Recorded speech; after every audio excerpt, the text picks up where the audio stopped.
Good afternoon, everybody, again in this fourth presentation. And in this slot, you all are going to make presentations on literary theory and criticism. In this slot, we will have the presentations in this sequence: Stuti, Sneha, Riddhi, Niyati, Nidhi, Nandita, Latta, and Kishan are going to make presentations. And the topics we have selected are from Western and Indian poetics. North of Fry's archetypal criticism, five schools of Indian aesthetics, I. Richards's practical criticism, Ras theory versus absurd theory, Riti as a theory of language of literature, Dhwani theory, and Riti school. These are the topics on which you are going to make presentations. So first of all, let me invite Stuti to start with the presentation.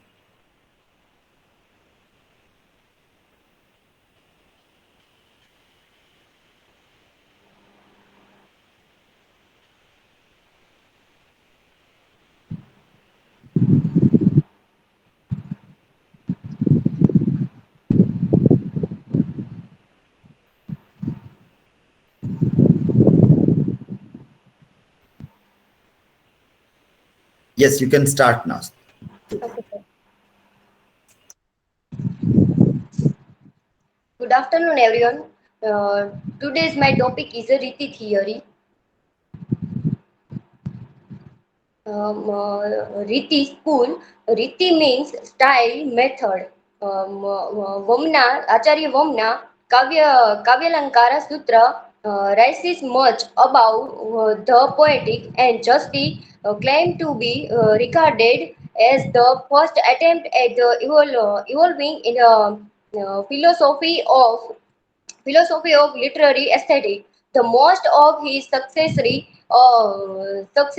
he presented his finding in the form of sutras, following the traditional of the Darshana. Riti is the theory of language of literature. Thought is the describe of the first time of Bharatnatyam Shastra itself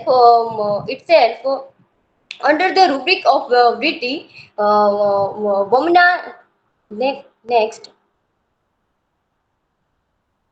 Um, Anand Vardhan said that the Riti is the Phoebus attempt of the enunciated the basic phase of the poetic visions, and it's transferred to the reader's thought the medium of language. Next. um, uh, those 10 qualities are ojas, prasad, shesa, samta, samadhi, madhurya, sokumarya, udarta, arthavyakti, and kanti. The 10 gunas, and ojas is strength thought are strength thought the use of long compounds, and prasad is the clarity of lucidity, and klesha we tightness, and samhita is the evenness of sound within a line, and samadhi is the samadhi is the ambivalence thought, the use of metaphor, and madhurya is a sweetness, and saukumarya is a softness and delicacy, and udarta is the excitations, and Earth Vyakti is the including of the meaning, and Kranti is the grass. Next.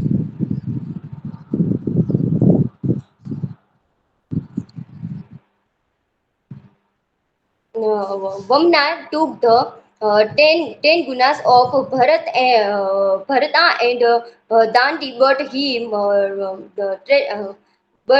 treated all gunas separately as belonging to the expressions, and as belonging to the meaning, this making their number 20. He defined them into in his own way of suit his theory of Riti and stated that all the gunas existent clearly and fully in the Vedarbha Riti, well, only a few of them existed in the other Riti. Riti is the theory of language of literature. The word Riti was the first use of Bharatnatyam Shastra itself under the Republic of Briti. And Momna is emphatic about the importance of the gunas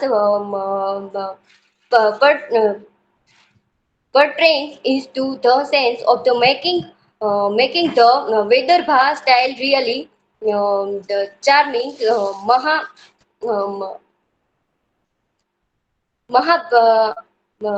Mahima Bhatt has painted out in the Vyakti Viveka,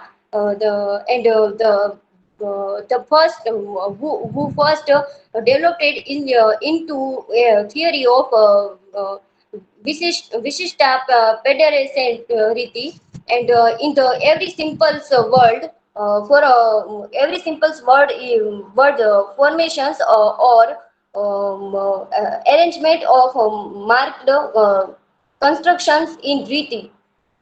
Next, the yearly style Vedarbha and Gaudiya of ancient writers. Vamna add a third one called Pankali. All these are geographical name and suggest the style popular in those regions, and he defined this entire three riti in his own way. According to Vamana, Vedurva is the style which is the untouched untouched by even the slight blemish, which is the full of the all of qualities, and which is the sweet and noticed of the and the Gaudiya style is the characteristic of Ojas and Kanti, but it devoid of Madhurya and Sukumarya. It is the full of the long compounds and bombastic word. And Pancholis is the style which has the qualities of Madhurya and Saukumarya, and devoid of Ojas and Kranti. It is soft and sweet and resembles and parentic style. Next. Conclusion: this analysis of the poetic expressions and the theories formed as the result of the study are to use as a means of appreciations and enjoy literatures. The Riti school developed by Vamna was a serious attempt in these directions on all letters critics. Next. Thank you. Okay, that is Panchali. Panchali, not Pankali. The word Panchali. Vidarbha. Yes. Sir મેં words ને Google સાઇટમાં જોયું ને તો એમાં એ રીતનું બે words રીતે બોલતા હતા.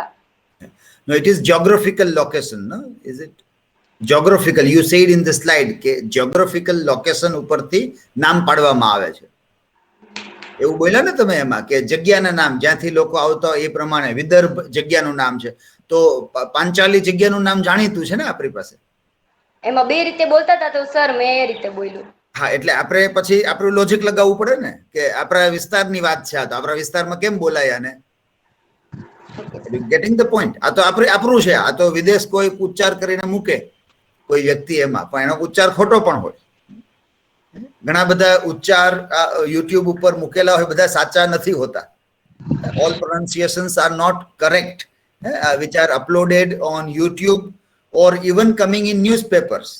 So we have to apply our mind કે આમાં બધા હમણાંનું ઉદાહરણ તમે જુઓ, તાઉતે વાવાઝોડું આવ્યું, તમે અલગ અલગ છાપા જોયા હોય તો બધાએ જુદા ગુજરાતીમાં સ્પેલિંગ આપ્યા હતા અને ગુજરાતી સમાચારની ચેનલમાં જુદા જુદા ઉચ્ચાર બધા કરતા હતા.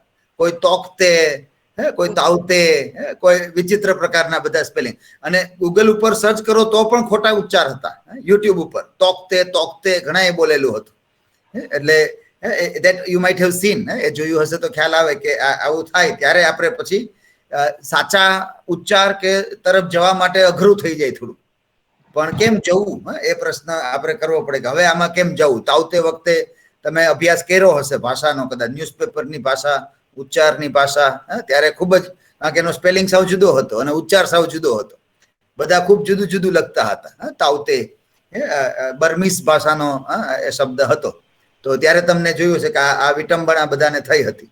એટલે પાંચાલ આપણો પ્રદેશ છે, વિદર્ભ આપણો પ્રદેશ છે. એટલે આપણને ખ્યાલ આવી જાય, કોઈ ખોટો ઉચ્ચાર કરે તો આપણે કહી શકીએ કે નહીં આ વમન, આ વમનના નહીં, વમનના નહીં. In the morning Jignesh was speaking rasa theory, rasa. આપણને ખબર છે રસ થિયરી, આપણે રસ બોલી શકીએ તો રસા શું કામ બોલું. આપણે યોગ બોલી શકીએ, ન બોલી શકીએ યોગા, યોગા કરે, આપણે તો યોગ બોલી શકીએ, યોગ. તો આપણને ખ્યાલ આવે ઉચ્ચાર તો યુટ્યુબ ઉપર હોય યોગા, પણ વી નો કે yog, yog is the right pronunciation, that we know. So એ રીતે આપણે એક લોજિક લગાવવું પડે. જ્યારે આવું બધું કેટલું બધું ડિજિટલ વર્લ્ડમાં હશે, એટલે ડિજિટલ રિસોર્સ ઉપર ક્યાં સુધી રિલાય કરવું એ પણ બહુ મોટો પ્રશ્ન છે આપણી સામે અત્યારે.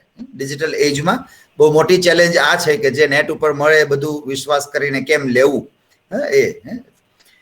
Okay, questions to Stuti in comment, and next is Sneha. Yes, sir. Am I audible? Yes. I share my screen from Daya's device.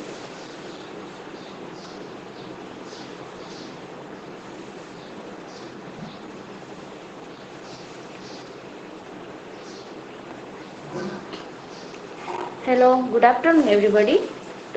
Today I make presentation on Dhvani theory in Indian poetics. So, Indian aesthetics. In the Indian poetics, scholars had different viewpoints. So, they formed different sampradayas, like school of thoughts. That first is Alamkara, poetic figure, Rasa, aesthetic pleasure, Ritis, style, Guna, attribute, Dhvani, suggestion, Vakrokti, obliquity, and Ochitya, propriety. Dhvani, school of poetry. What is so? First of all, what is Dhvani? Dhvani theory is a theory of meaning of symbolism, and this principle leads to the poetry of suggestion, being expected as the highest king of poetry, a category of medieval Indian poetics, according to which the artistic enjoyment from literary work is achieved not by the images that are created by the direct meaning of the word, but by the association and ideas that are evoked by this image, like Anandvardhana and Dhvani Alok.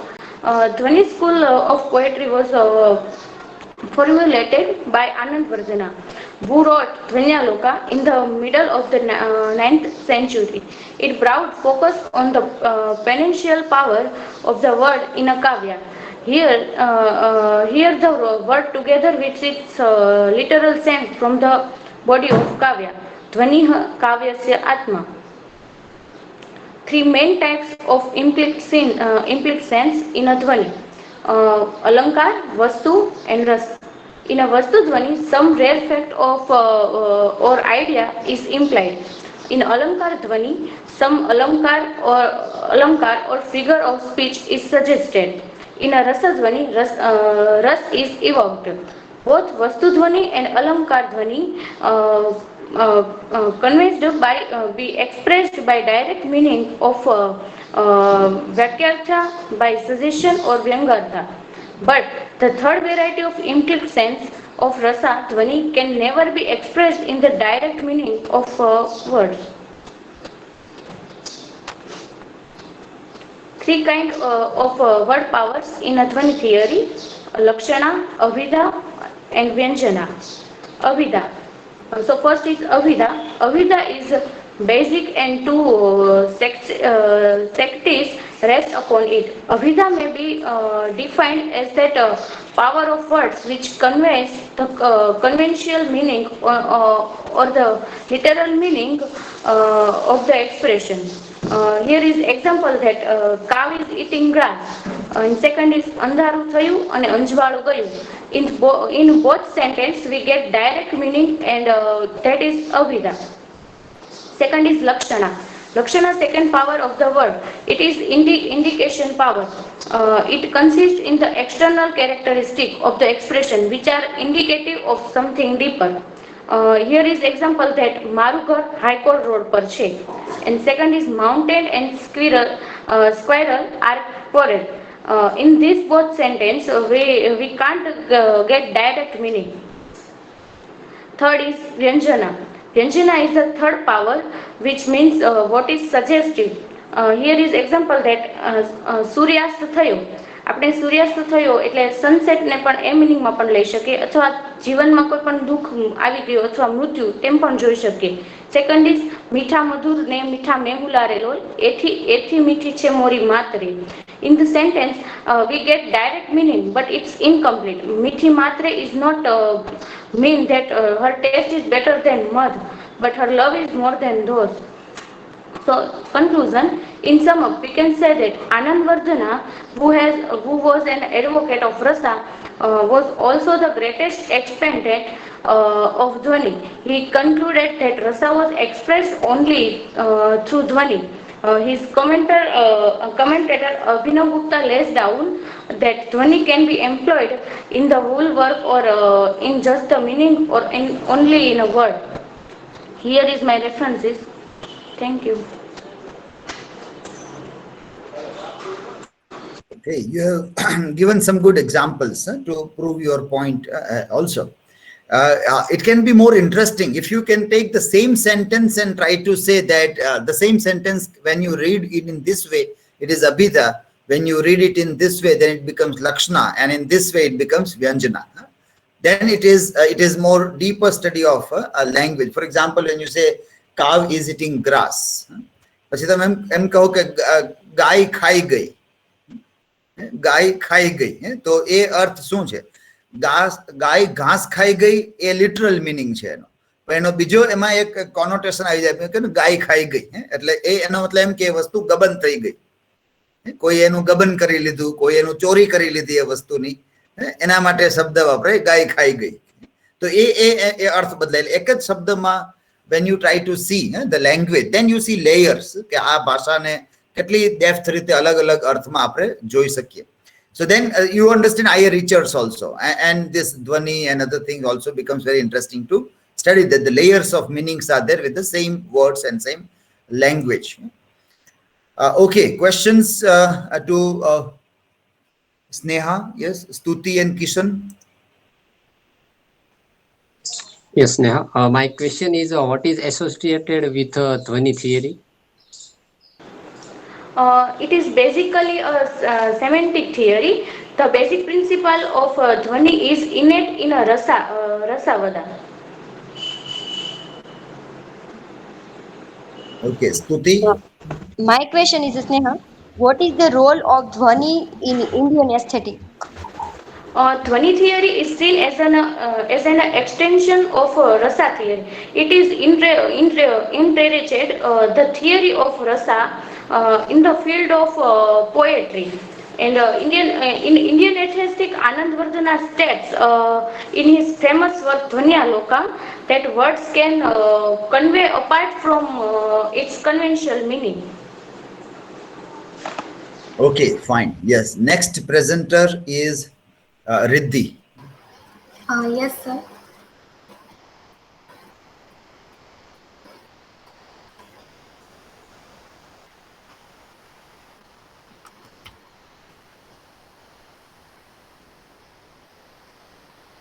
Is it visible, sir?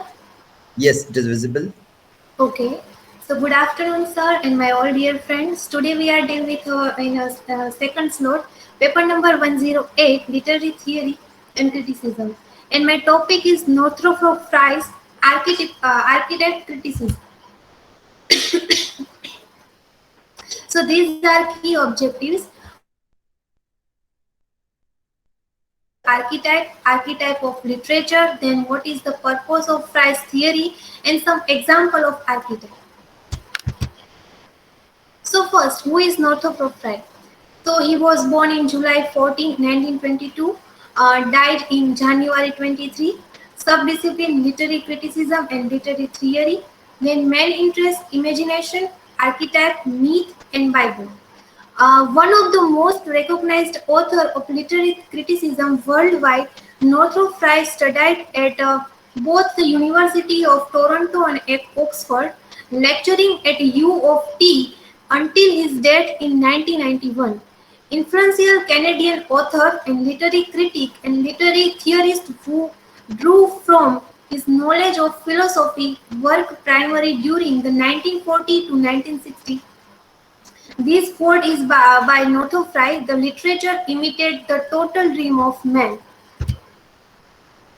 Now we see what is an archetype. So according to a glossary of literary terms by M.H. Abrahams, in literary criticism, the term archetype denotes the recurrent narratives, designs, patterns of action, character types, themes, and images which are identifiable in a wide variety of works of literature as well as in myth, dream, and even social rituals.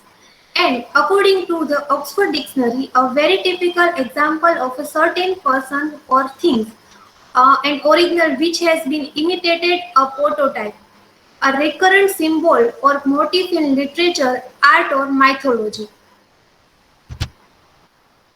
So, archetype of literature. The archetypes are symbols that reoccur in literature. Four seasons represent variation of the monomyth. Summer is represent romance. It means birth of hero. Autumn, it describes tragedy, and it means defeat of hero. Then winter is irony and satire, and spring it means comedy. So comedy is represent also rebirth of hero. The archetypes are related by the theme of desire, usually goal-oriented in the case of the hero. So what is the purpose of Frye's theory? Frye uses the archetype of connect literature in a broader context, like backing away from a painting to admire the entire composition rather than the brushwork. They should also be used to note how literature strays from the archetypes in order to analyze how literature remains unique while still having some connection to the structure of the archetypes. The central idea is to apply one or more of these phases or lenses to the stories that we read, to allow ourselves to interpret and understand stories based on existing archetypes and theories about story. So this is the example of archetype. The More Bani Than Gaat Kare. This is a poem or a song by Jhaverchand Meghani. Then Four Seasons by Cecil Francis Alexander. And now Jagte Raho movie. This movie is in 1956. Raj Kapoor's Jagte Raho. Unfortunately, I'm not able to put some movie scene in this presentation, but I give some brief introduction of this movie. That the storyline is a very simple. One night, Mohan, a villager, arrives in town in search of work, and he is thirsty. Here is some picture of this protagonist Mohan bending down to drink from a public fountain. He gets chased away by a policeman and has to try elsewhere. This time the tape is behind the gate of a block building. The policeman spots him again and the peasant, terrorized, runs in instead of out. He is seen and mistaken for a thief. From them One, he goes from a flat to flat, trying to escape the angry intimates who are bent on finding him and what start out a respectable civilization. So, a main point is that a Navy peasant enter and a part block to find drink for water and resident mistake him for a thief. So, there are many archetypes in this classical movie Jagte Raho. These are my references. Thank you.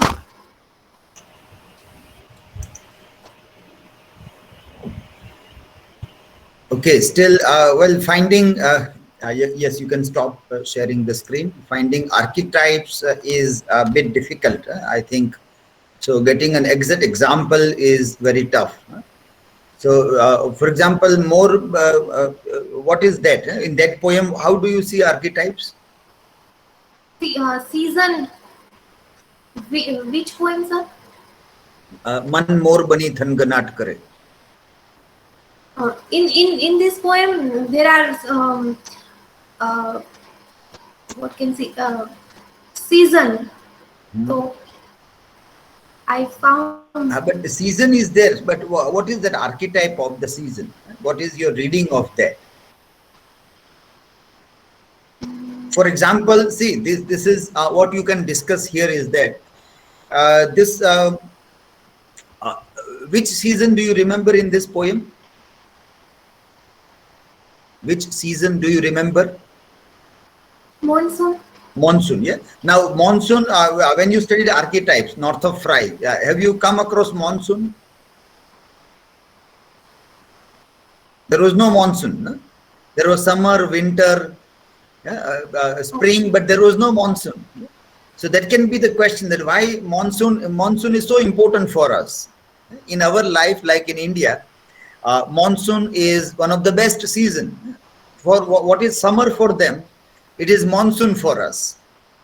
So we can compare in that way, that they say summer is the pinnacle of romance, whereas in Indian literature what we find is that monsoon is the pinnacle of romance.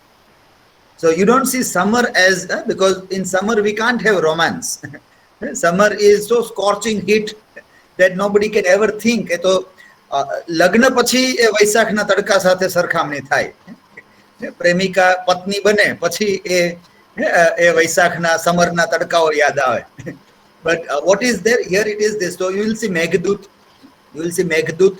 Meghdut also there is a cloud, that is Barsadi Badal. The same way here also. More is an image. So that is a very interesting difference in Western way of looking and Eastern way of looking. Our archetypes will change. When you see our literature, it will not fit well with that archetype. That's why you were given another grid also. Another grid was given where Indian seasons were mentioned. If you have studied that, there were Indian seasons. So that is what is the point of comparison, that seasons when they come in Western literature, they have a different seasonal cycle. We have a different seasonal cycle. Our literature is more faithful to our experience of the nature. And then you can try to think of, or you can question that why North of Rye is not talking about monsoon. Why is not talking about. Okay, now in this Jagte Raho, what is the archetype? Jagte Raho. Which archetype? Yeah. This full entire movie, protagonist or Raj Kapoor, and in some scene. Now see, archetype, what I want as an answer is that when we discuss Hamlet's scene, which Northrop Frye is analyzing in the essay also. So he said that when you see grave digging scene, a small scene, a large play, a play is a kind of a revenge play. But when you see that, you find an archetype of Leibstod. What do you find? Archetype of Leibstod. Leibstod means a lover who is ready to sacrifice his life for beloved. That is the archetype. Now, then we discuss that, well, okay, here Hamlet is ready to sacrifice his life. Laertes may kill him, yet he is jumping in the grave because he loved Ophelia. So, but that archetype is not an important part for Hamlet. Play is a revenge play. It is not a love story. But we find that love stories are full of these kinds of archetypes. It is recurrently coming archetype. And then we can say that not only beloved, not only lovers, but there can be a person who is sacrificing life for Matrubhumi, motherland. He also is limestone. Or any cause. For a cause, if somebody is dying, for a purpose, somebody is dying, then everything is livestock. So that way you extend that archetype in a larger context. Now that is what I am asking, that what is the archetype in Jagte Raho? Sir, I don't see a full movie, but some scene I'm not present here, so. Yeah. Okay, but well, you can say somebody who is an awakener. Somebody who is જે જાગતા રાખવાનું કામ કરે એનો એક આર્કેટાઇપ છે. જાગતા રહો એટલે લોકોને જાગતા રાખો એટલે સામાન્ય ઊંઘમાં જાગતા નથી રાખવાના. ખરાબ સમય શરૂ થવાનો હોય એની સામે જાગતા રાખવાના છે. ખરાબ સમય આ ફિલ્મમાં જોઈએ તો અમીર લોકો સામેથી આવવાનો હોય તો ગરીબ લોકોને કે જાગતા રહો નહીં તો તમારું શોષણ થશે, અમીરો તમારું ખૂન ચૂસી જશે. જાગતા રહો, જાગ્રત રહો એટલે ખાલી રાત્રે જાગીને પથારીમાં બેસવાનું એમ નહીં. You see the sense of જાગતે રહો. એક સોક્રેટિસ હતો જે લોકોને જગાડવા માંગતો હતો, યુવાનોને જગાડતો હતો. સોક્રેટિસનું શું થાય છે, એમને મરી જવું પડે છે, ઝેરનો કટોરો આપી દીધો તો એ પણ જાગતે રહો કરનારો વ્યક્તિ હતો. જીસસ ક્રાઇસ્ટ પણ હતો તો એને ક્રોસ ઉપર ચડી દેવામાં આવે છે. Now, so then you see an archetype that somebody who is an awakener to larger number of people, he has to die. He has to either take this nails on the cross, or will have to drink poison, or bullets in the chest. Like Mahatma Gandhi also has to take bullets in the chest. The president of America, who was the Kennedy, also was killed. And then very famous one American president is Abraham Lincoln. Abraham Lincoln also was killed. He was watching a play and he was killed. So many people who came as an awakener, they die in real life also, in literature also. That is that is recurrent pattern. It is recurrent pattern. So that if you see in this Jagte Raho, then you can talk about that. That way you have to search for archetypes, deeper structures, but you should be aware about lots of narratives. Then recurrent pattern is visible. Recurrent વારંવાર દેખાતી pattern એ તો ક્યારે ખબર પડે, જ્યારે આપણે 100, 200, 500, 1000 ફિલ્મો જોઈ હોય તો ખ્યાલ આવે કે આ પેટર્ન રિપીટ થાય છે. 5 જ જોઈ હોય તો ખબર જ ના પડે. 5 ફિલ્મો જુદી હોય, પેટર્ન જ હાથમાં ના આવે. પેટર્ન તો હાથમાં લેવા માટે ખૂબ જ વ્યાપક જોવું પડે, દ્રષ્ટિપાત કરવો પડે. છેક મિથ, જૂની મિથ, અને એ ખાલી એક જ કલ્ચરની નહીં, અસંખ્ય કલ્ચરોની મિથથી લઈ અને અહીંયા આવવું પડે. એટલે જેમ્સ જી ફ્રેઝરની બુક કામ લાગે. એમણે અભ્યાસ કર્યો, અને એ અભ્યાસ નહોતો ત્યારે તો લોકો એમ જ સમજતા કે બસ મારું જ બધું શ્રેષ્ઠ છે, મારી મિથ જ શ્રેષ્ઠ છે, મારો ધર્મ જ શ્રેષ્ઠ છે, મારો કલ્ચર, એ જ માનતા હતા ત્યારે. જોકે આ બધું બુક પબ્લિશ થઈ ગયા પછી પણ હજી લોકો એવા માનનારા છે, હજી જેને આવી ખબર જ ન હોય કે આવું બધું લખાઈ ગયું છે, આવું સંશોધન હજી એમ જ માનતા હોય કે મારો ધર્મ શ્રેષ્ઠ છે, મારો કલ્ચર શ્રેષ્ઠ છે, મારી બધું મારું જ બધું સારું છે. એને એ ખ્યાલ નથી હોતો. અને દુનિયાભરમાં અનેક દેશોમાં આ પ્રકારના લોકો પડેલા હોય છે. But archetype, as we have seen this, કે એક નાનકડું આર્કિટાઇપ પેલું ચેલ્લમનું શોધવા જાય તો આપણે પસીનો વળી જાય છે. ચેલ્લમનું એક આર્કિટાઇપ આપણે ખાલી પકડવા જઈએ તો પણ એનો અર્થ પકડાતો નથી. એ તો હજી બહુ રિકરન્ટ પેટર્ન ન બન્યું, પણ મીમ્સમાં આવે છે, ખાલી મીમ્સમાં આવે છે. તો એનું ઉદ્ગમ સ્થાન સુધી પહોંચવામાં ઘણી વાર લાગી હતી. ઉદ્ગમ સ્થાન, એ જ રીતે આર્કિટાઇપ્સના ઉદ્ગમ સ્થાનથી લઈ અને એ જ્યાં જ્યાં રિપીટ થતા હોય ત્યાં કયા અર્થ સાથે રિપીટ થાય છે, that is very important to C. Okay, fine. Next presenter, questions to Riddhi in chat, and Niyati is the next presenter.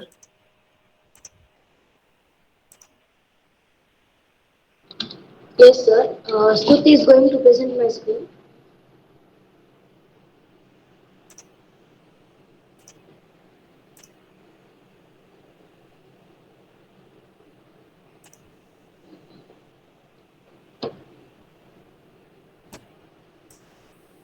So my topic is Riddhi as a theory of language of literature.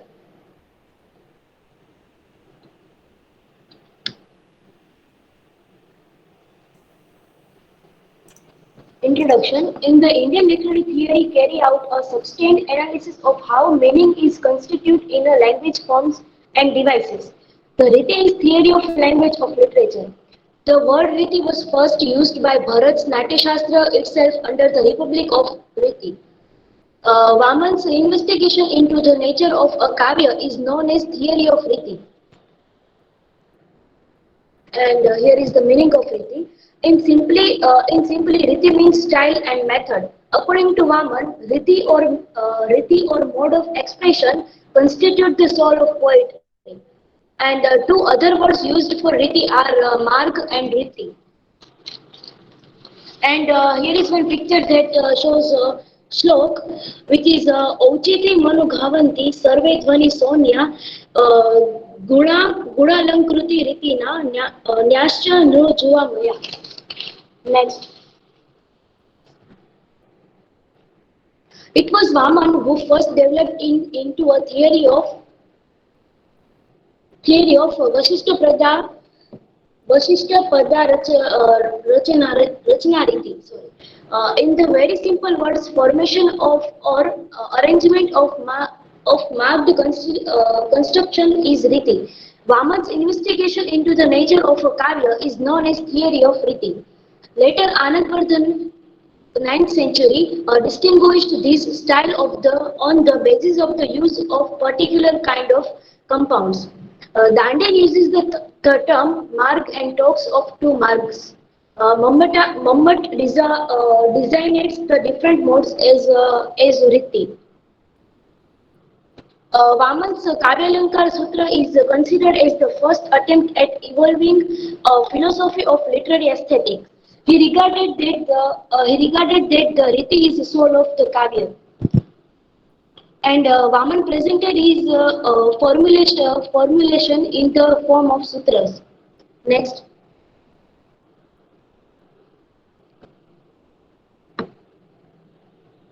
The two bodies of the Kavya Vaman conceived of two Riti is Shabdariti and Arthariti.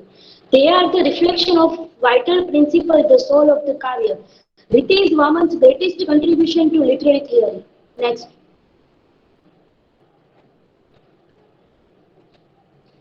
So here is Gun according to old school.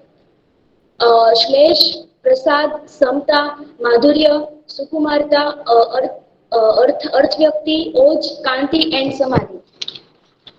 And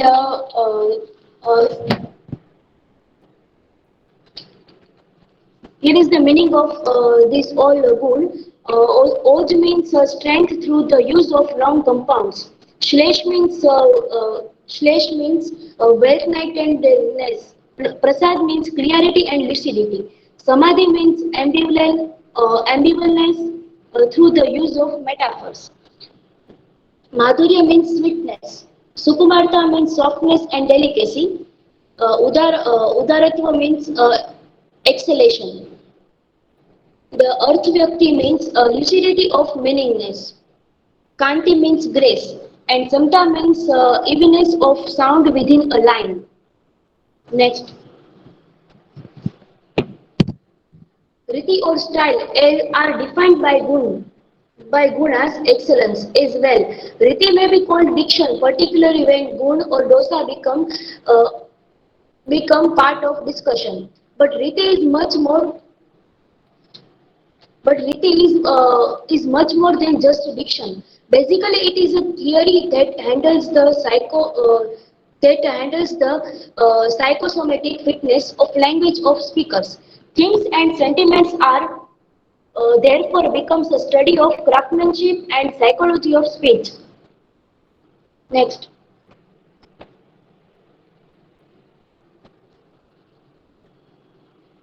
Vaman defined Bharat and Dandin them away suits his theory of Riti and started that all the guns existed clearly and fully in the Vaidarbha Riti, while only a few of them existed in other Ritis. Next. Okay, so here are my references.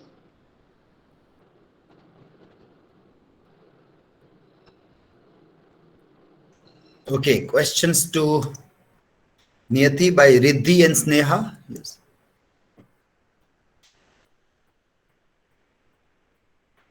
Yes, Niyati. Which are the two ritis that Vamana conveyed here? Shabda Riti and Arth Riti, these are two ritis which Vaman conceived. Yes, Niyati. When Riti called dictional, can you explain? Riti called diction when particularly gun or do or those uh, gun or those become part of such discussion.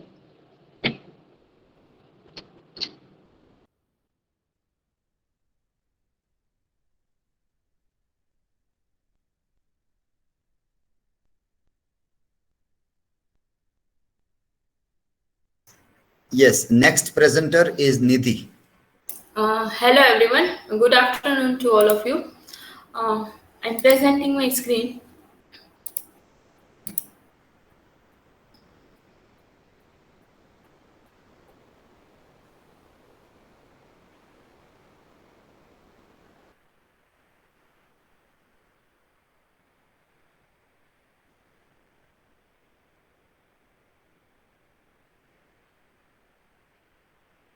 Yeah, it seems you are disconnected. Yes, Nidhi, are you there or disconnected?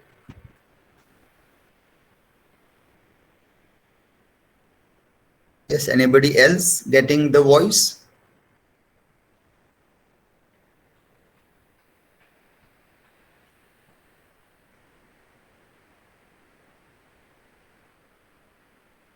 Okay, Nandita, it seems Nidhi is disconnected. So Nandita also is disconnected, I think. Yeah. Okay. Lata, are you there? Lata, are you getting my voice? Yes, sir.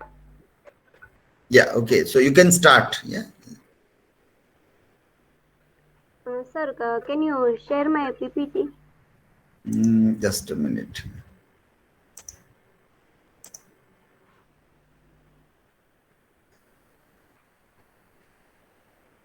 Okay, get ready. I am sharing from here. Okay.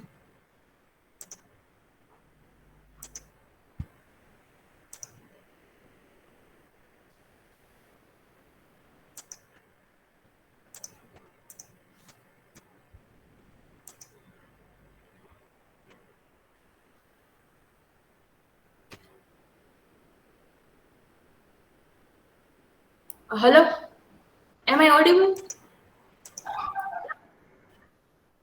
Yes. Yeah. Sir, I Just a sorry I minute. have net. Yeah. Yeah. Okay. We got it. But now Lata is starting. So you can come after Okay, sir.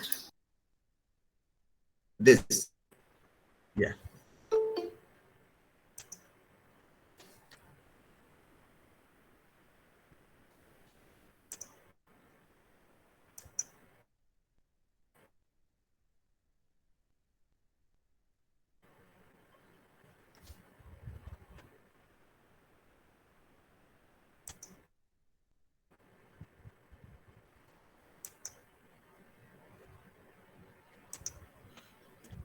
Okay. You can start now. Okay. Hello everyone. So today's my topic is five school of Indian aesthetic. I think I forgot to add my topic in my PPT. I will edit it by completing my task. Next slide. History of Indian aesthetic.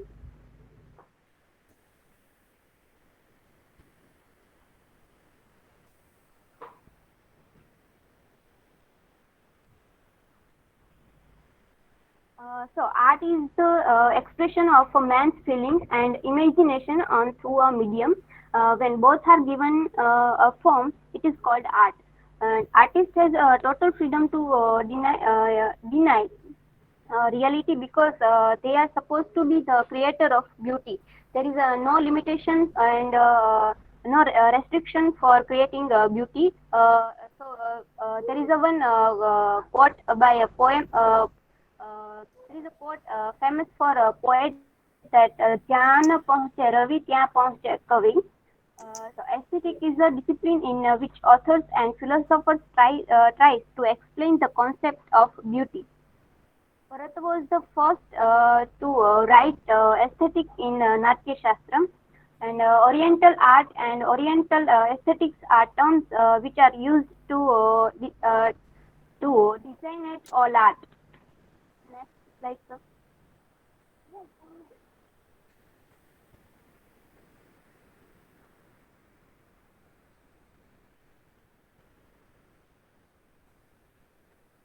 So next slide. Yes. Most Indian art can be given a religious interpretation by a person of strongly theistic inclination. Religious and philosophic thought is quite significant as a factor in the social context of art in any moment of history. The development of religious religion was accompanied by corresponding growth in vivid imaginary. Much Indian art and criticism had religion form and content. This is evident from the link that one can make between the Ras Leela of Krishna and the gopis and the Rasa theory. The first theory which I'm going to discuss here is Dhwani theory. The Dhwani Siddhant is also known as a theory of suggestion. This word means sound literally, but does not deal with the function of sound in the musical sense. Dhwani theory is propounded by Anandvardhan in 9th century. He gives this theory in Dhvanyalok.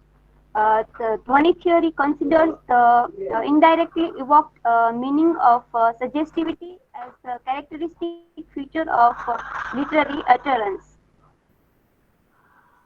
Next slide, sir.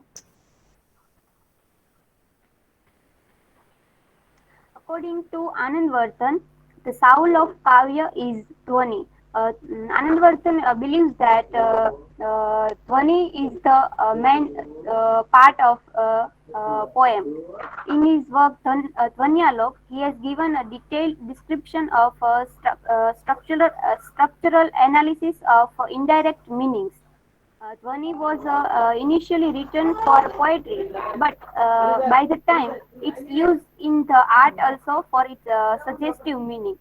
And the significance of this theory for all art forms lie in the fact that visual art also communicates through suggestion and can suggest both meaning and emotion. Next. Another theory was Alankara Siddhant. Alankar Siddhant, also known as theory of figures. The founder of Alankar theory is Bhama. Bhama gave this theory in 6th century. He defines kavya as a togetherness of sound and meaning. According to Bhama, Alankara means poetic figure is the essential element of poetry, and it consists in the striking manner of putting a striking idea in all actually striking words. And Alankara is used to underline and integral part of literal meaning.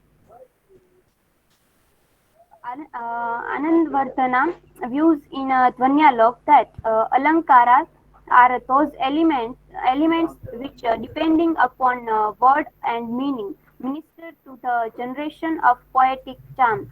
It is also certifies the creative use of language in literature.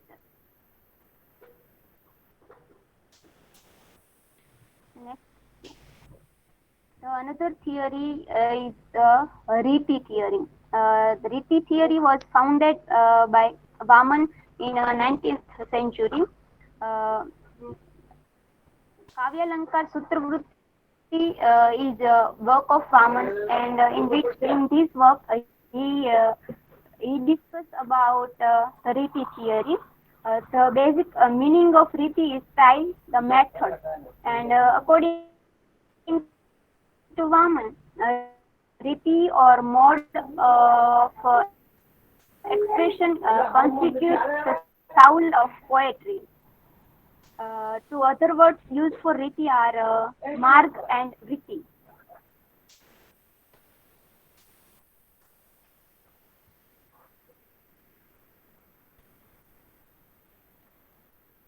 Next, sir.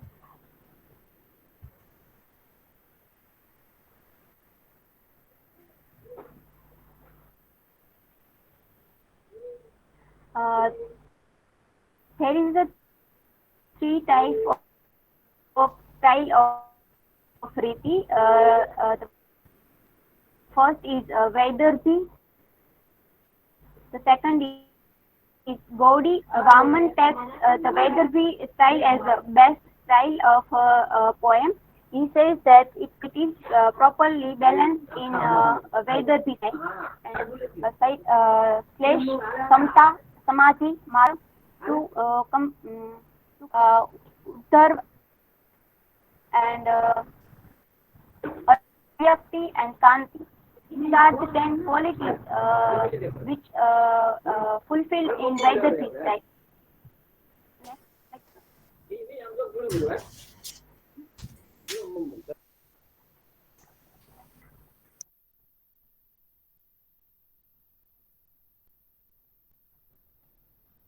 The next slide.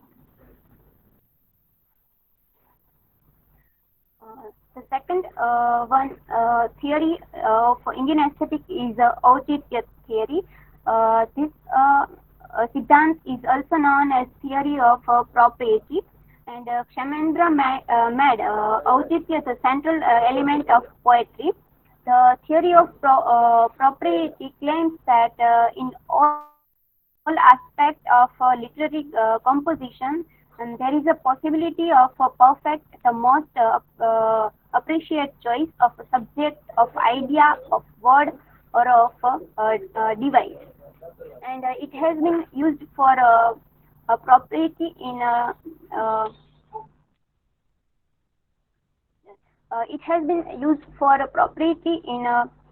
delineating powers according to the speaker, content, and type of literary composition. Next slide.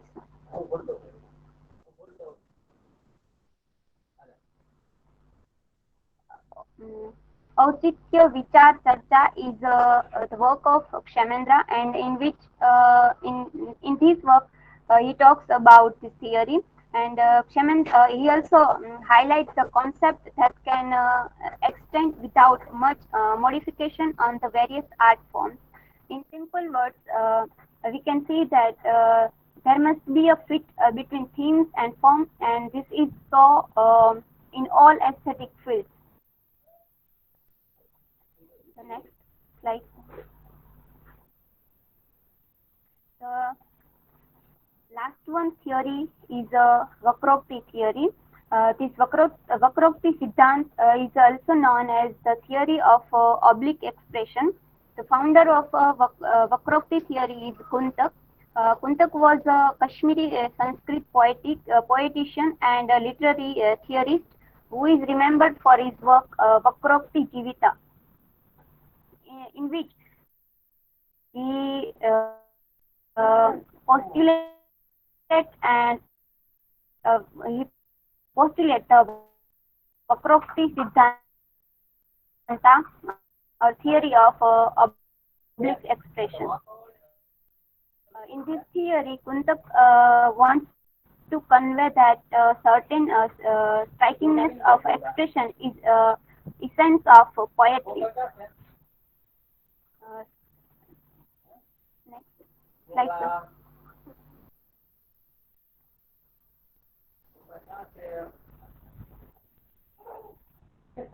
So Okay. start my referencing.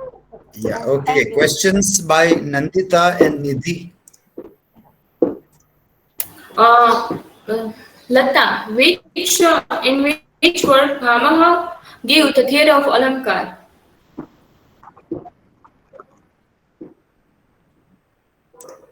in a Kavya Lankari gives the theory of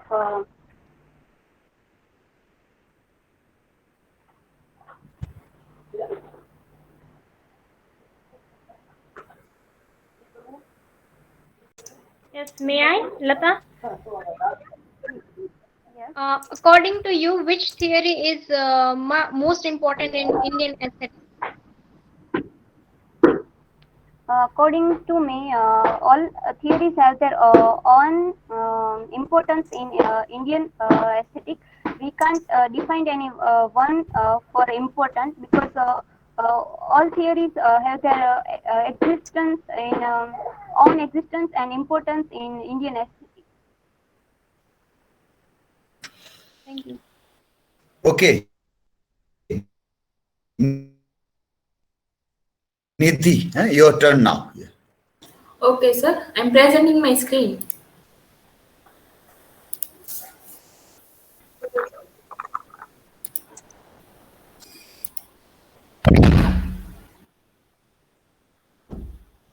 Let me know is it visible or not.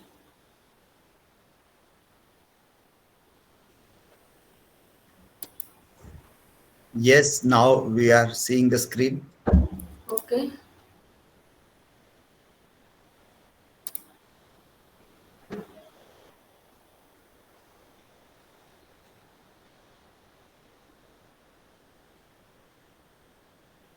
You have to run or play your presentation.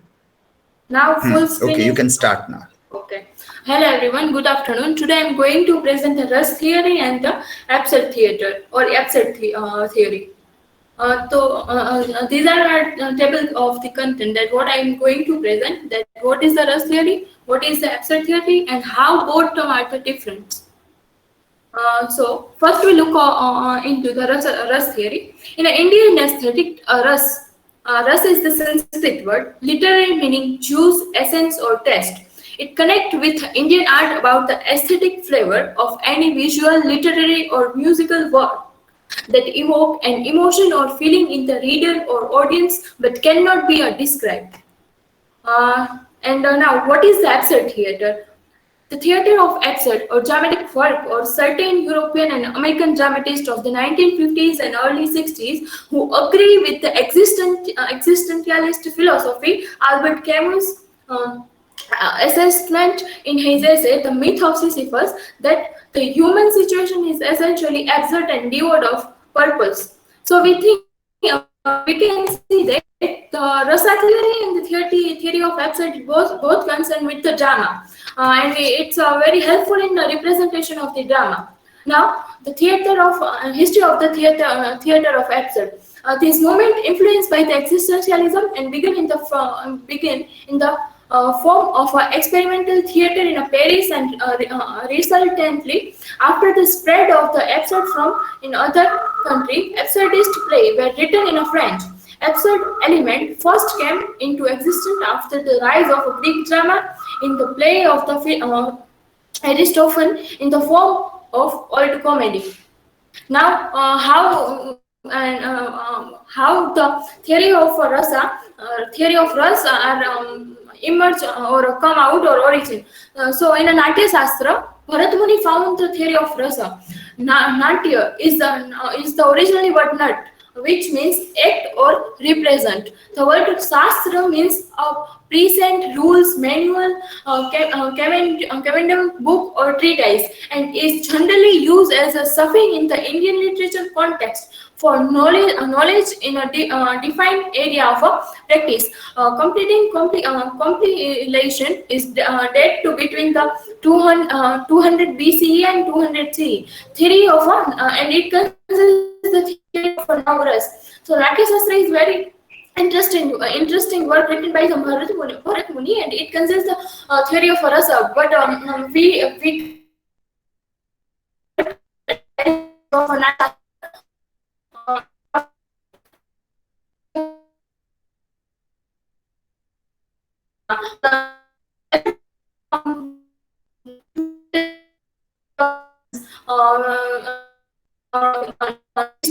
disturbing in a language, illogical speech, and meaningless thought. This kind of men's commune with the universe, in fact, absurd value of life, vulgarness about the time, place, and character, lack of a communication and a character. So we can found that we have also studied the Waiting for Godot. It is the most important play which consists of absurd theory and existential theory. So we came to know the all absurd drama consists of all question of the existence. Like our character Vladimir and Estragon also has the question of the existence and the disturbed language. So we also found the disturbing in language that we can't get idea that really what really want to say the character. And in the opening scene of Waiting for Godot, our protagonist says that nothing to be done. So the language is totally disturbed, illogical speech and meaningless plot. We cannot find any meaning or logic in the plot. Whatever the protagonist doing is totally meaninglessness. So these kind of the characteristics we found in the absurd drama. Now, Ras Nispati. For understanding of the Ras theory, it is necessary to understand how Ras is immersed, because the whole theory of Ras is based on this maxim by the Bharat Muni, and this maxim is Vibhav, Anubhav, Vyabhichari Bhav, Sayogaha, Ras Nispati. It means how Ras is Nispan or Utpan. So Ras is the born out of the combination of Vibhav, Anubhav and Vyabhichari Bhav. For understanding of the Ras theory, it is necessary to understand what is the Bhav, Vibhav, Anubhav and Vyabhichari Bhav. So Bhav, Bhav is what does mean by the Bhav, and Bhav is they are the element very much needed for the Ras anything. They directly appeal to the heart of the reader, and they can produce Ras, and they stand for the emotion and hoods, and they can be a Sthai, Vibhav, Anubhav, Vyabhichari Bhav and Shatrit Bhav. Now what does mean by the Vibhav? Vibhav means the object condition producing an emotions, and we can divide the Vibhav into two parts, Alamban Vibhav and Udipan Vibhav. What does mean by the Alamban Vibhav? That Alamban Vibhav means a person or person with reference whom the emotion is manifested. And now come to the Udipan Vibhav. The Udipan Vibhav means the circumstance which help to immerse emotions. So it is the meaning of the Vibhav. Now Sthai Bhav. Sthai Bhav means the past experience which help to create a rasa. It is also known as Samaskara or Roshana. And now Anubhav. It means the boldly expression by which the emotion is expressed. Thus the arch glance of the lady and her inward smiling may be regarded as Anubhava. And now Vyabhichari Bhav, it means a series of diverse emotions that feed the dominance of emotions. So it is necessary to understand what does mean by Vibhav, Anubhav, Vyabhichari Bhav, and it's a Sayoga create a Ras Nispati.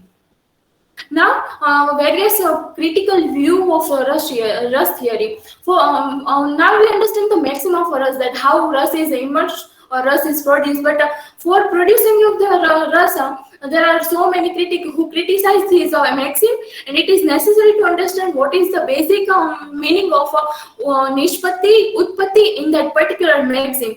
So, Bhatt Lolita give the Utpattivad, Samkukka give the Anumitivad, Bhatt Nayaka give the Bhuttivad, and Abhinav Gupta give the Abhivyaktivad.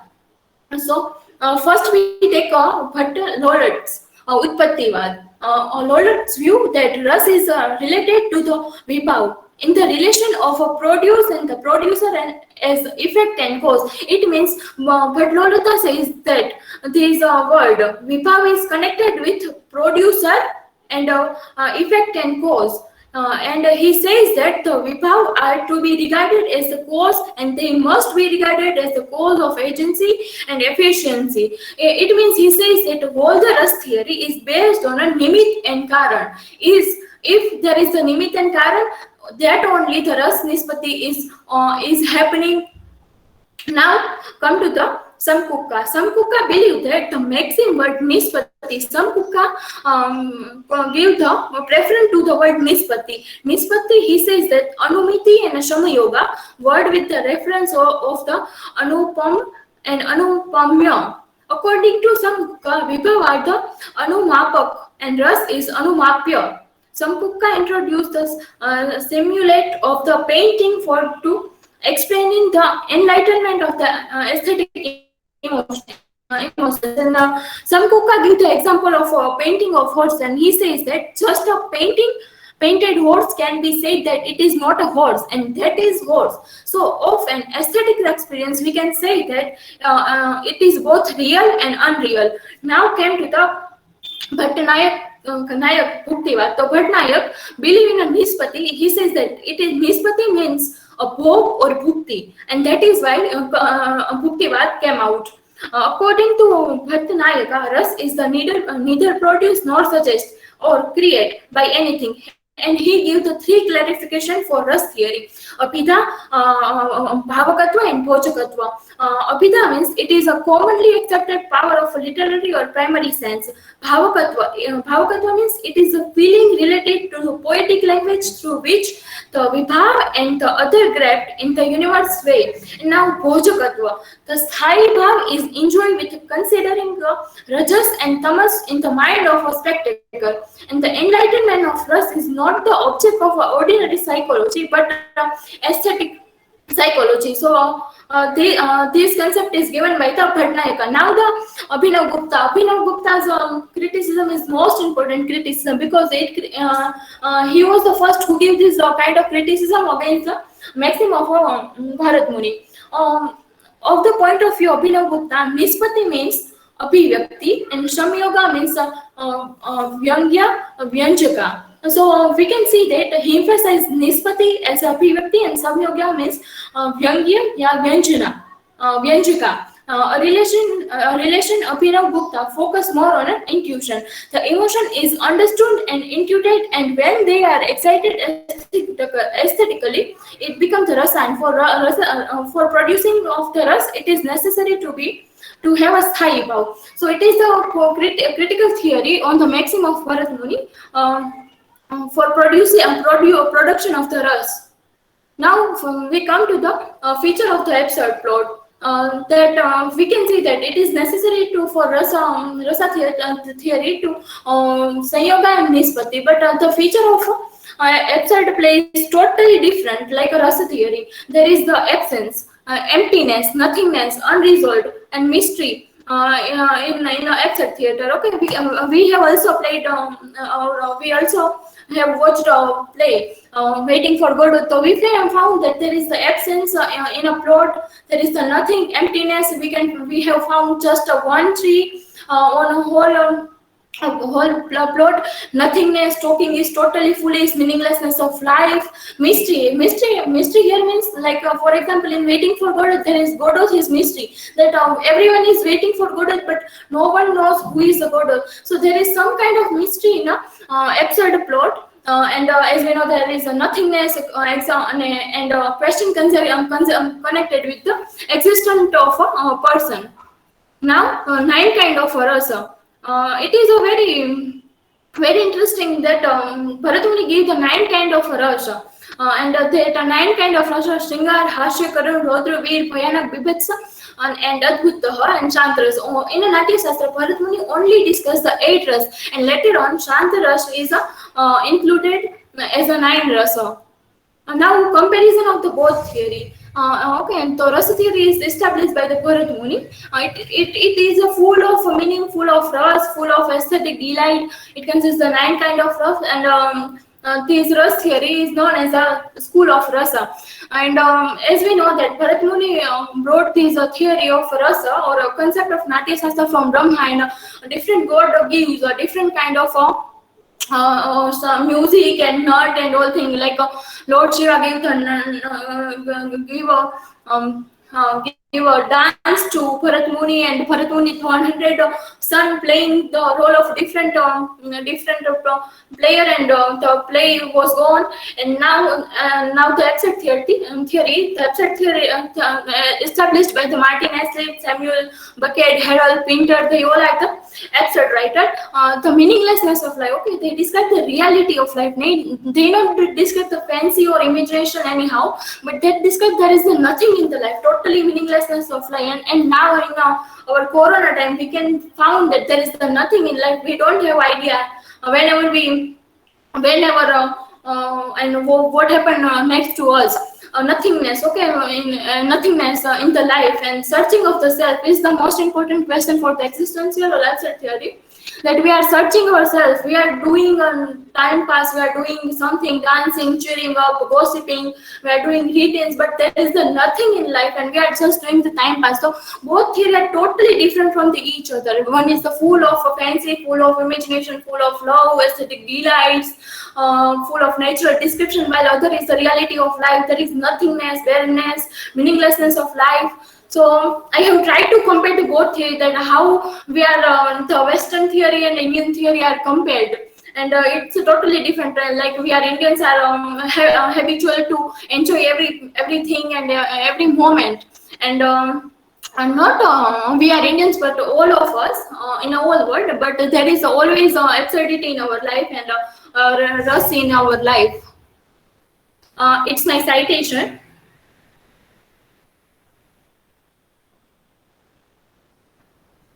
Thank you. Okay, questions to Nidhi, Niyati and Riddhi. Yes, Nidhi. What is the origin of rust theory? Can you explain? As we know that Bharat Muni brought the idea of rust from the Brahma, and Brahma gives a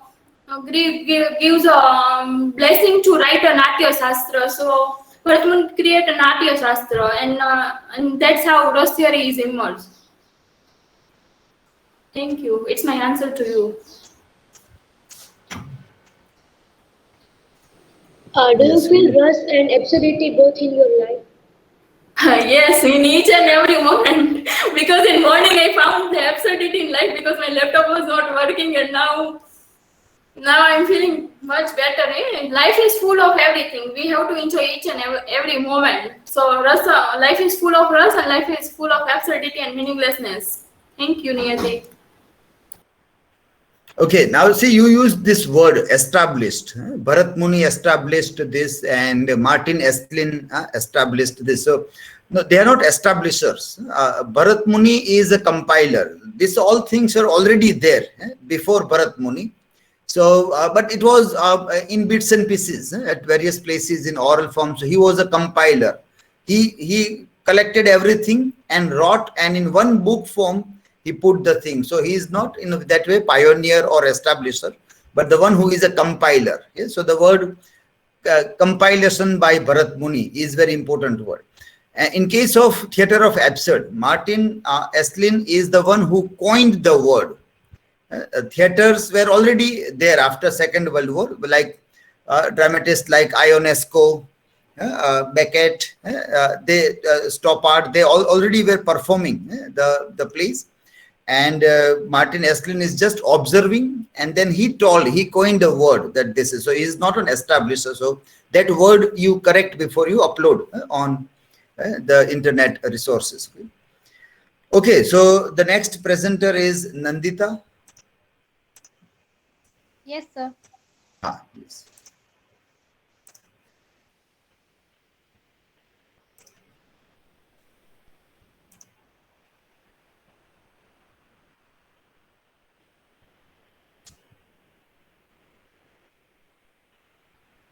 Good afternoon, everyone.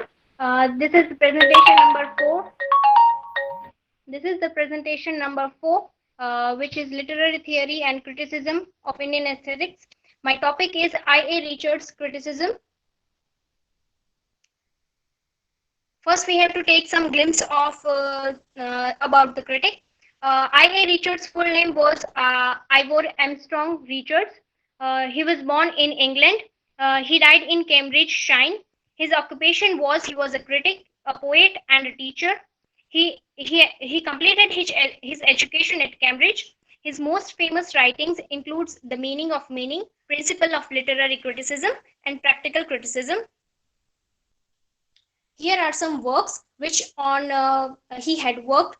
The Meaning of the Meaning in the year 1923, The Practical of Literary Criticism, The Practical Criticism, all the both the criticism we had aware of that, Science and Poetry, Coleridge and Imagination, Manichaeism of the Mind, The Philosophy of Rhetoric, and the speculative instruments. Here are some techniques and principles which he had complied in the main reference of his book, The Practical Criticism. He has said that I had set 3 aims before me in constructing this book. He has made 3 aims which is the motto of himself, which he wanted to convey to every literary form of work.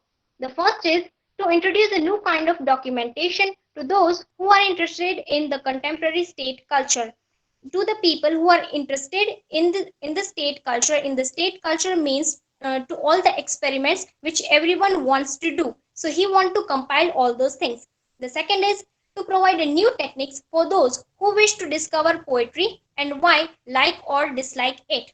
Here he wants to establish a thing where people are free to express their views over criticism or any literary work. Here he signifies the words that why like or dislike it. If you like it, you can share your review. If you dislike it, you can also share a review on that. And the third thing he wanted to say is that to prepare way for educational methods and more efficient than the power to understand what we hear and read. So he concentrates on the 2 words, that what we hear and what we read. Both are very different things. If we just hear it in a first instance, we can get the thing that hearing and reading are some of interconnected with each other. But at last, he signifies both the thing in a many different ways. The another thing he wanted to convey is the qualities of a critic. It is very important to know that in the field of criticism, how a critic must be or how the qualities of a critic must be. So he says that he should grasp a strong control over words and the effect they produce. He wanted to say that a critic must have a dictionary of words, an encyclopedia of words. Words are very important in our life, and in criticism also, it is a concept that over one word you have to convey more things.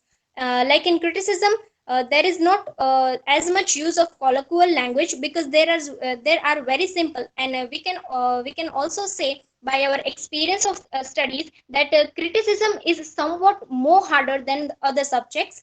The other one is he must be sound judge and have an adequate knowledge of psychology. Here, psychology works as the teacher.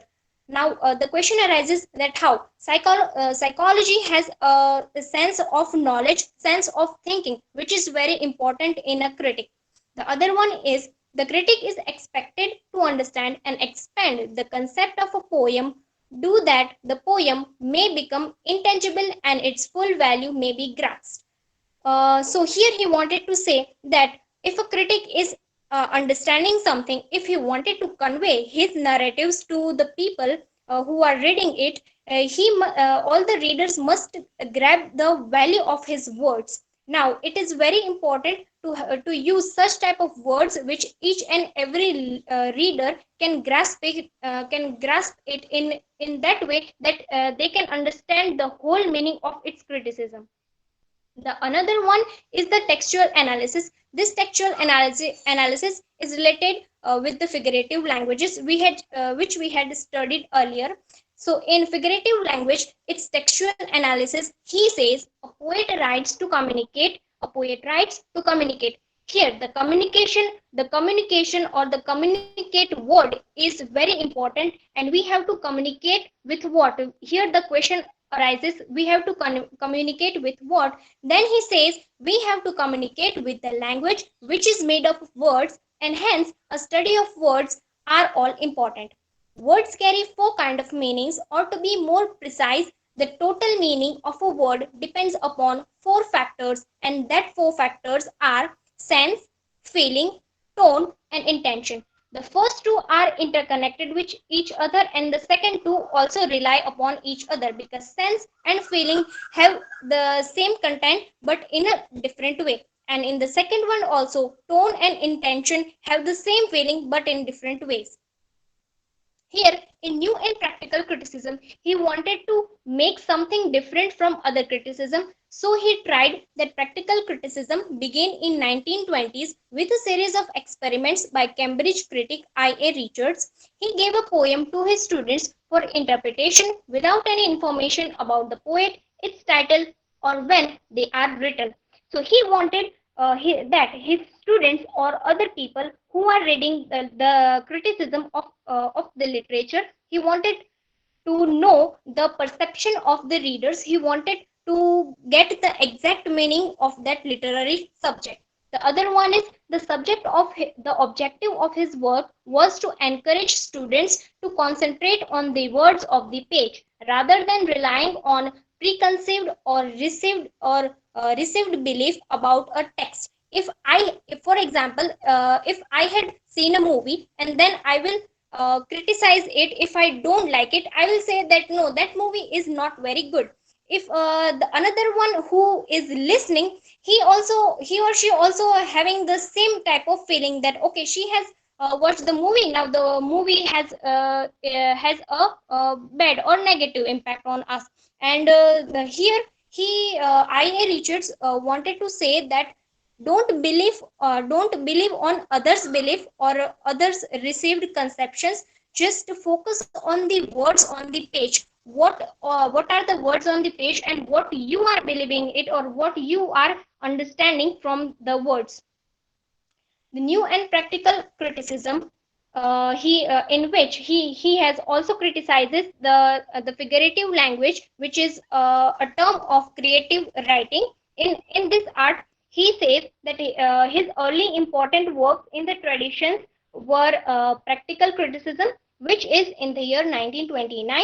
The other one is which is seven type of ambiguity, which is done by William Emerson. And the third one, T.S. Eliot with his critical essays, Tradition and the Individual Talent, and Hamlet and his Problems. All these things are very necessary to understand because it has similar types of context, and I.A. Richards also wanted some different from other criticism. That's why he has made this type of practical criticism. These are my references where I had took some points over it and to more understanding for this presentation. Thank you. I hope you all like it.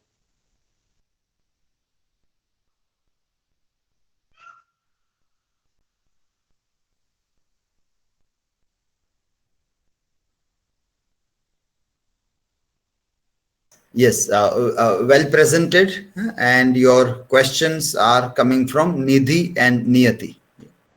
Hello Nandita, how practical criticism is different from other criticism? I think practical criticism have the similar some similar tone with other criticism also, but practical criticism is a criticism which works with experience of others and experience which are theoretical, which is named as practical.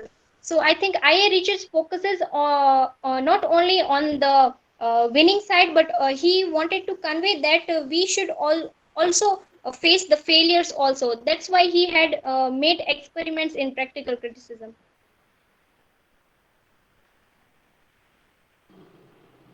How figurative language is defined as creative writing? Yes, Niyati, I think figurative language is different from other language, or it is termed as creative writing because not every criticism has this type of tones of feeling, sense, or feeling, sense, and other two. But only figurative language shows this type of creativeness which other criticism lacks, I guess. And figurative criticism also focuses on the feelings and on the works of which critics has more excused overall. See, that question that Nidhi asked, no, that how new criticism differs from the other criticism, other approaches to read literature. So that is very important point, and we discussed when we started this topic that what is new criticism, and you can refer to M.H. Abraham's book for new criticism. You also use this word, I think in the second last slide, where it says that the objective of his work was to encourage students to concentrate on the words on the page rather than on any other thing that is of outside. So it is very intrinsic. New criticism is intrinsic. New criticism is just reading the language of the poetry instead of going into the history of the text, life of writer, autobiographical, biographical, cultural, religious, nothing. To cut the text from all those things where traditional literature is dealing with and concentrating only on the words on the page. That is new criticism. So reading extensively the words, the language only. That's how it became a new way of reading literature. Okay, the last presentation of the day is from Kishan.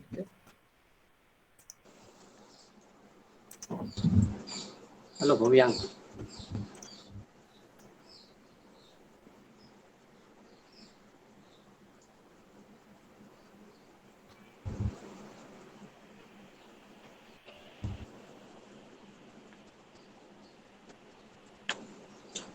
So hello everyone. Today I am going to present about paper number 109, literary theory and criticism and Indian aesthetics. So my topic is the hero is archetypal characters. Next.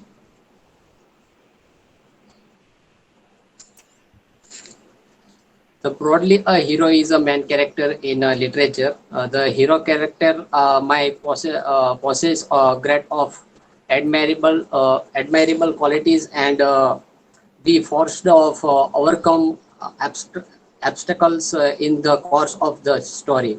Archetypes fall into two major categories: characters, situation, symbols. It is essential to understand them with the help of example. Listed below are some of the most common archetypes in each category. Next. So what is archetypes? The word archetypes derive from Latin words which translate to the pattern model type. Archetypes is originally model which other things are similarity pattern after.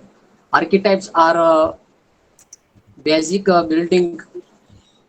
building block or creating a story and characters. In archetypes can be in image, story, patterns, characters type, setting, theme or idea.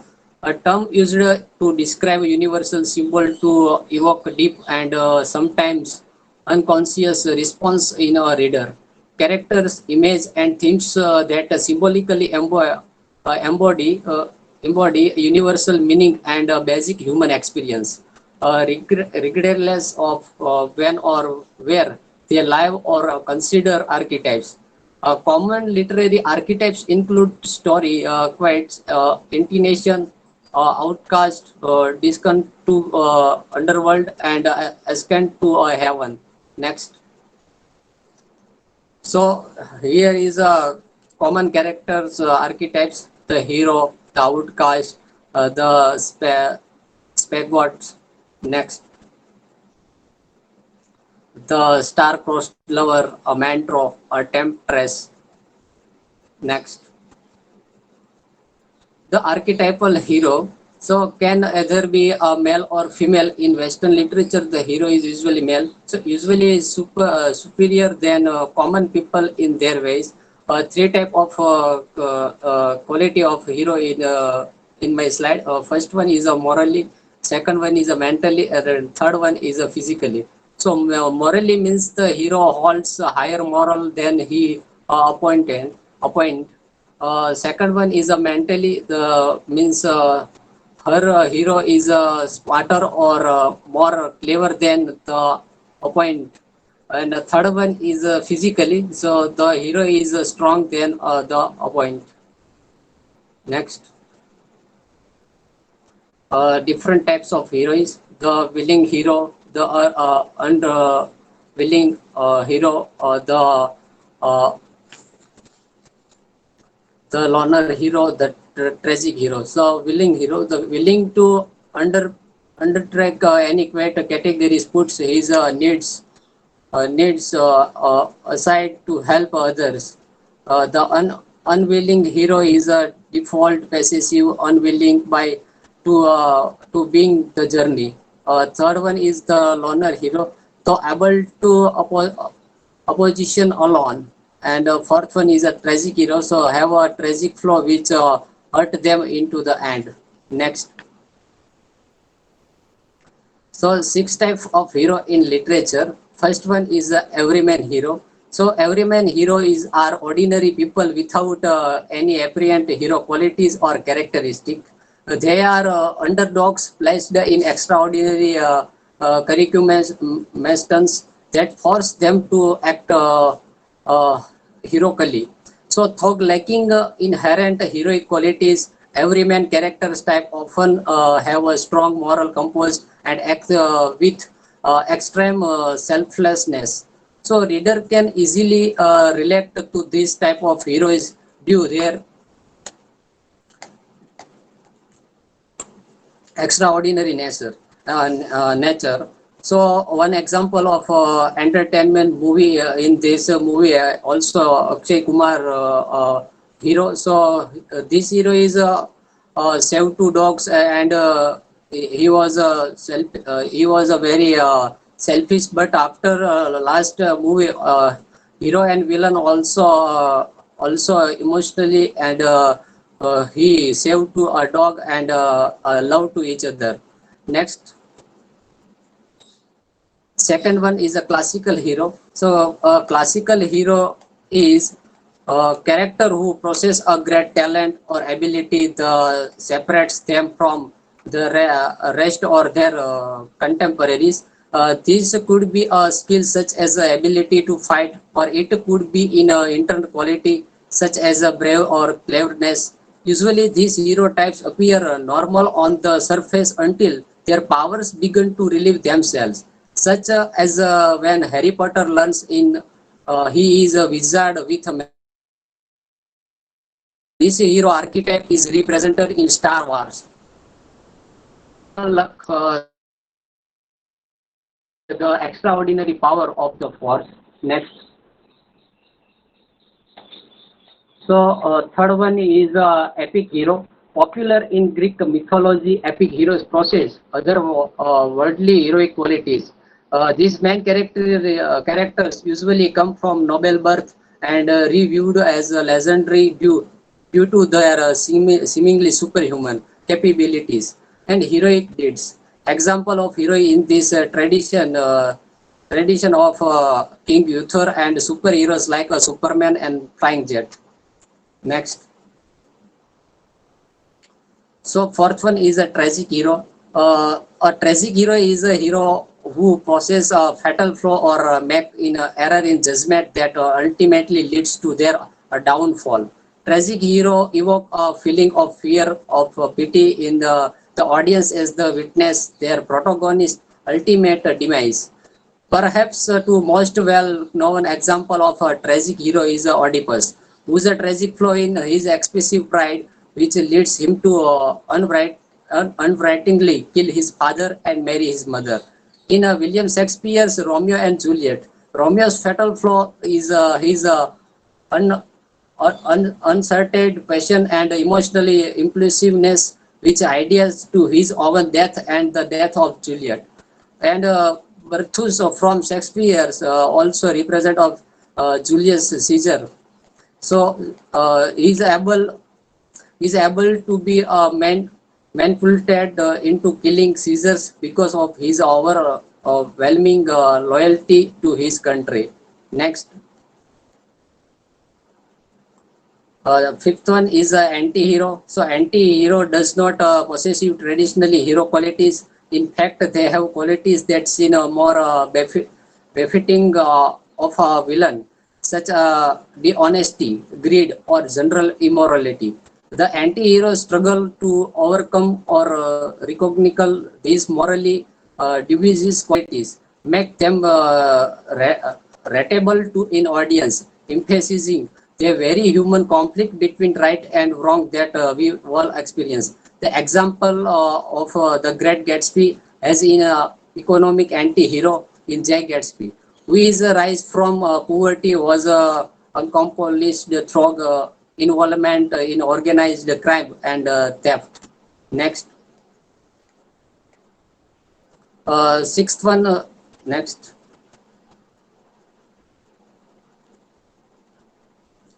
Yes, sixth one is a Byronic hero. The Byronic hero in archetype codified by English romantic poet Lord Byron is known for being a prickly saloon and inscrutable on the outside. While possessing a rich inner life under the surface, these heroes are often profoundly flawed and wounded, but nonetheless possess strong morals and passion. They compulsively question the beliefs and conversation of moral society, leading to their own social alienation. In Pride and Prejudice, Mr. Darcy is a Byronic hero and outcast.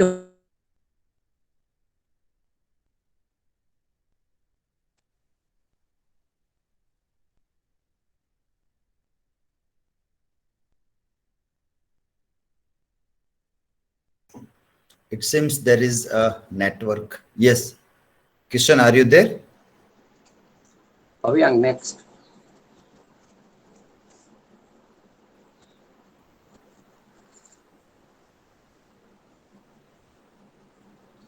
Yes.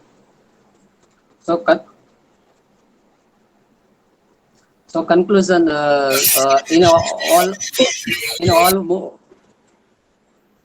in all movies are also represented of so many heroic qualities. So all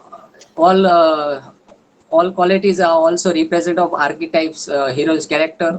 So in a main theme is all point of character of hero, center theme of hero in archetypes. Next.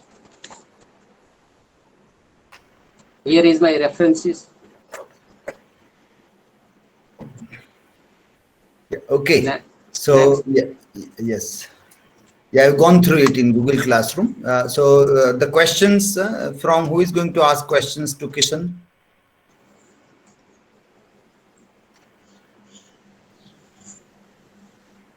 May I? Yes. Can you give one example of a classic hero in Indian movie or in TV reality? Yes, our Indian one TV serial also classic hero is a Balveer.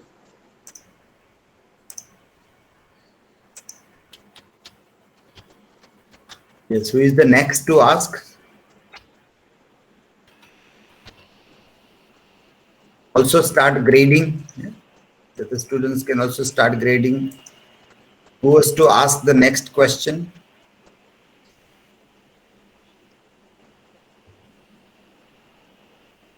Lata? Yes, Lata is there? Yes, sir. Am I audible? Yes. Yes. Yes, sir. So, Kishan, my question is why all heroes represented as a center in archetypal theory? Yes, Lata. Because archetypal theory is a main concern of pattern of hero. At that time was central theme of movie and any books of hero. So at that time, any book reading and any watch the movie, the central main character and central theme of hero. So hero is an archetypal character. Okay, fine. So start evaluating. Yes, Riddhi, I have received from Riddhi, Sneha, Nidhi. The other students also are reminded to do the evaluation first and then any another work. Reminder also to put the timestamp in the shared document of the 4 videos now. 4 videos you have to put in the shared document, put it, so we can give chapters to the YouTube videos which are uploaded. Yeah? And tomorrow is the last day. So wish you all the best for tomorrow's presentation to everybody. Okay? We are ending our session here. Okay?